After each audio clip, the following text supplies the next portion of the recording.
Hey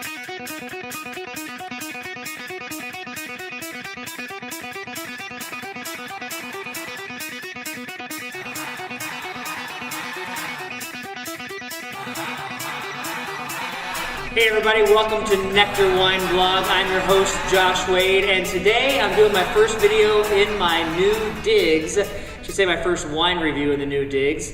And we're starting off by heading down to a place I've been before, a Smith-Madrone winery down in the Napa area, reviewing their Riesling and their Chardonnay, their 09 Riesling and their 08 Chardonnay. Previously I've reviewed the 08 Riesling, the 08 Chardonnay, and a Cabernet, if I'm not mistaken. And I know that the Chardonnay actually stood out pretty tall in that particular tasting. The first wine we're going to taste is the Smith-Madrone 2009 Riesling, $27, 302 cases made. Interesting growing season in 2009 where it was just cool, and according to the literature is the least amount of Riesling that was produced by Smith-Madrone and since they started making it. The vines are 37 years old, and you've got Stu Smith and Charles Smith, brothers that make this wine, and Stu Smith is the man behind Biodynamics is a Hoax, the wine blog. So interested in that, check it out. This Riesling, if I didn't already mention, is bone dry. Let's give it a sniff. Get great components of pear and apple just right out of the bat. Actually kind of yeasty, almost like a sparkling wine. Let's give it a sip. Amazing amount of lemon zest and apple tart on the mouthfeel.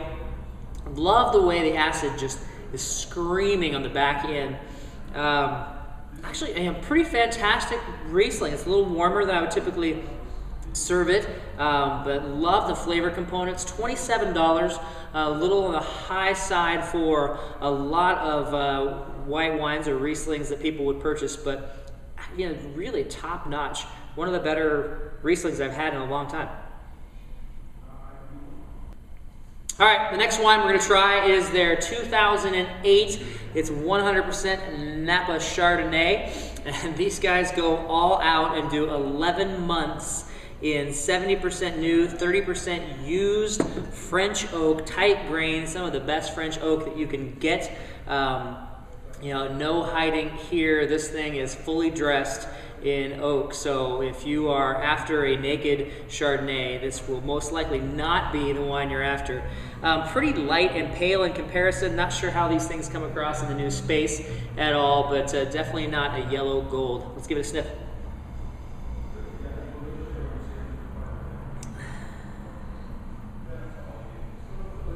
So once you get past the toastiness, you really definitely do pick out that spice, burnt toast in there. Doesn't seem to be overwhelming amount of fruit. It's just, you know, subtle hints of apple. Let's give it a sip. All right, so I like slightly oaked Chardonnay. It's got some interesting dynamics in the mouth, some good flavor components. At $30, I'm not as wowed by this wine as I was from what I remember of last year's vintage. Seems slightly disjointed in the mouth.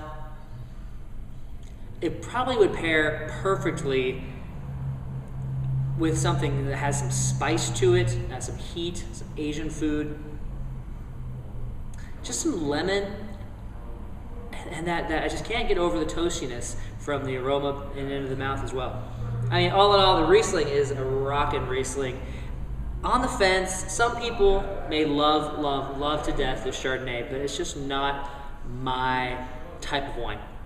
So all in all, happy to be doing wine reviews in the new space.